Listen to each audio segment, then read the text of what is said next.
À bord de barques à moitié pourries, ils sont chaque année des dizaines de milliers à tenter leur chance vers l'Europe.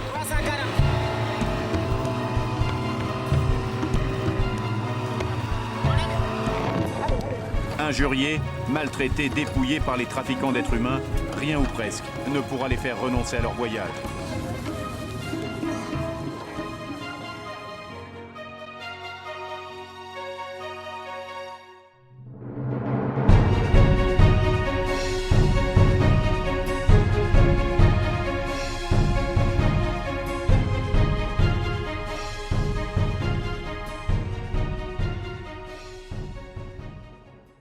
Eh bien salut tout le monde, j'espère que vous allez bien.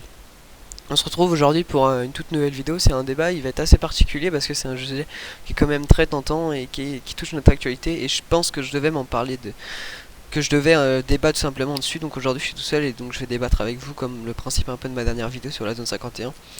Et donc c'est un sujet vraiment très tabou et peut-être que certains seront pas d'accord avec ce que je vais dire, peut-être que certains partageront pas le même avis, et n'hésitez pas à me dire. Dans ces cas là moi j'aime bien voir un peu tous les avis de tout le monde pour voir comment vous pensez la chose. Et voilà, moi aujourd'hui ce que je vais dire c'est que je vais donner mon avis et puis je suis pas là pour vous convaincre de quelque chose ou quoi que ce soit. Et du coup on va parler des migrants qui sont arrivés en Europe tout simplement. Et je vais déjà commencer par les chiffres. Donc d'après Le Monde, Le Monde pardon, il y a 103 000 migrants qui sont arrivés en Europe via la Méditerranée en 2015. Et du coup c'est un chiffre qui est quand même très très grand. Pour revenir dans le contexte, donc les migrants ils sont amenés à quitter leur pays, c'est pas un choix, c'est juste que là-bas ils sont plus en liberté en Syrie. C'est pas la liberté parce qu'il y a les terroristes qui sont là-bas et puis il y a aussi l'État qui sont contre eux. Et du coup si vous voulez ils sont un peu c'est soit ils se font engranger ou soit ils restent là-bas. Et c'est ça qui est grave, c'est que ils sont même pas en sécurité dans leur propre pays. C'est comme si nous on était amenés à quitter la France. Pensez un peu à nous. C'est comme si nous, imaginez que y a des terroristes partout et que l'État soit un peu une dictature. Et du coup vous êtes amenés à quitter votre pays parce que sinon vous allez mourir dans votre propre pays quoi. Enfin voilà, c'est quand même quelque chose de terrible qui arrive aujourd'hui. Et c'est pour ça que c'est un sujet qui est quand même tabou, et on entend autant parler par les médias. Peut-être que les médias en rajoutent quand même beaucoup, mais en tout cas sur le fait c'est quelque chose d'assez grave ce qui arrive. Et donc voilà, je devais de vous en parler simplement. Et donc voilà un peu pour ces chiffres. Et il y a déjà 1770 morts en traversant. Donc c'est quand même un chiffre qui est... Moi je trouve ça hallucinant de dire qu'il y a 1770 morts qui ont risqué leur vie pour partir dans les pays pour éviter la guerre et être libre en démocratie. Et ça c'est quand même quelque chose de terrible qui arrive.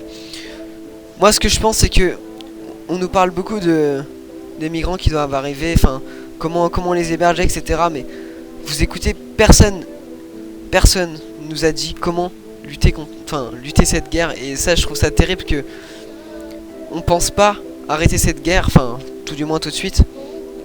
Et donc on pense à héberger les migrants et pas à stopper la guerre. Et c'est quelque chose de terrible. Ça veut dire que on laisse aussi les groupes s'emparer des pays quoi. Et pour moi je trouve que c'est quand même quelque chose de terrible. Après je suis peut-être jeune pour vous parler de ça, mais franchement moi je pense à ma façon. Et c'est pour ça que je vous en parle aujourd'hui. Et donc voilà un peu pour ça. Vous avez sûrement dû voir aussi la photo de Aylan qui est décédé, tout simplement, le petit enfant qui est décédé en essayant de traverser et qui a été laissé sur les côtes. Personne s'en est rendu compte, et ça c'est quand même quelque chose de terrible. Et ce qui est plus terrible c'est qu'il a fallu une seule photo pour que l'État ils acceptent les immigrés dans nos pays. Et vous imaginez, enfin c'est une seule photo, mais je veux dire qu'il y en a des milliers d'autres à côté qu'on n'entend pas forcément parler. Il suffit d'une photo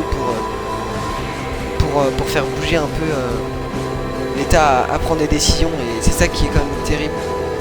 Et moi je trouve ça quand même hallucinant qu'il nous suffit d'une photo pour qu'on change un peu l'opinion de changer, enfin d'accueillir les immigrés ou pas. Après oui, forcément que je trouve que les immigrés c'est pas forcément la solution n'est pas forcément bonne. Faudrait surtout trouver une solution pour les ramener dans leur pays après, parce que de toute façon ils vont, enfin c'est pas qu'ils vont pas se plaire ici, mais c'est juste que nous c'est déjà un peu la crise dans notre pays.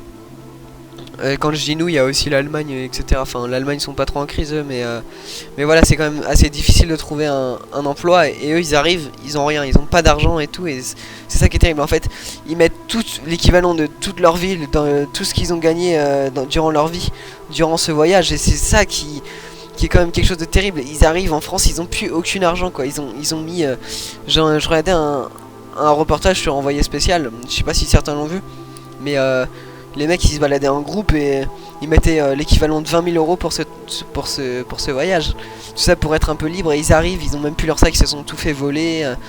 Ils traversent les frontières vers 1h ou 2h du matin, ils doivent marcher des centaines de kilomètres et franchement c'est quand même terrible ce qui se passe aujourd'hui, et voilà, et on sait pas comment cette histoire va se finir. Et puis il y a aussi soi-disant la Russie qui comment dire, qui finance Bachar al-Assad, et du coup moi je sais pas du tout comment ça va se finir ça, mais de toute façon ça pourra pas rester tel quel, parce que les migrants même ils arrivent du coup dans cette envoyé spécial, ben ils arrivaient et ils avaient pas de logement, et du coup ils dormaient dans les parcs le soir, et de toute façon ils se faisaient pas expulser, mais ils se faisaient bouger par les policiers, et c'est ça sans cesse, parce que forcément les gens à côté ils peuvent se plaindre, etc., parce que voilà, leurs enfants peuvent plus jouer et tout. Enfin c'est quand même difficile. C'est facile aussi de se dire oui, il faut les accepter les immigrés, mais est-ce que vous seriez prêt à accepter un immigré dans votre famille? Moi personnellement je sais pas, enfin c'est quand même quelque chose qui est terrible, et ça on n'a pas encore la réponse à la débouchée qui va arriver, et franchement c'est une mini-guerre en fait, j'ai envie de vous dire. Enfin je sais pas du tout comment ça va tenir, et puis j'aimerais bien que tout simplement bah ça prenne un peu, il y a des solutions qui vont arriver, et voilà, donc moi je trouve ça terrible. Donc je m'avancerai pas plus sur le sujet, parce que voilà, je suis pas là pour créer des histoires ou quoi que ce soit. Même s'il y en a qui veulent me dire un peu leur version, n'hésitez pas à venir dans cette vidéo YouTube, dans le commentaire, ou directement en DM sur Twitter ou autre. Et puis bah en attendant, prenez soin de vous les gars, et puis n'hésitez pas, vraiment pas à me dire vos retours sur la situation. N'hésitez pas à me proposer aussi des idées de prochains débats. Il y a aussi un débat sur les streamers qui va arriver, les streamers que je fais avec